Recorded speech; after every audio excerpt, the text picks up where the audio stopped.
ನಮಸ್ಕಾರ ಸ್ನೇಹಿತರೆ. ಗುರುಗ್ರಹವು ಜೂನ್ 2ನೇ ತಾರೀಕು 2026ರಂದು ನಿಮ್ಮ ರಾಶಿಯಿಂದ 12ನೇ ಸ್ಥಾನಕ್ಕೆ ಪ್ರವೇಶಿಸುತ್ತಿದ್ದಾನೆ.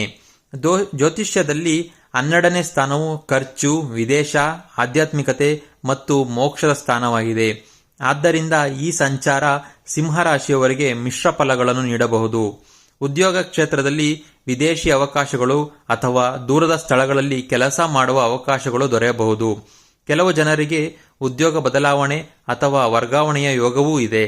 ಕೆಲಸದ ಸ್ಥಳದಲ್ಲಿ ಒತ್ತಡ ಹೆಚ್ಚಾಗಬಹುದು, ಆದರೆ ದೀರ್ಘಾವಧಿಯಲ್ಲಿ ಅದರ ಫಲ ದೊರೆಯುತ್ತದೆ. ಹಣಕಾಸಿನ ವಿಷಯದಲ್ಲಿ ಆದಾಯಕ್ಕಿಂತ ಖರ್ಚುಗಳು ಹೆಚ್ಚಾಗುವ ಸಾಧ್ಯತೆ ಇದೆ. ಮನೆ, ಆರೋಗ್ಯ ಅಥವಾ ಮಕ್ಕಳಿಗಾಗಿ ಹಣ ವೆಚ್ಚವಾಗಬಹುದು.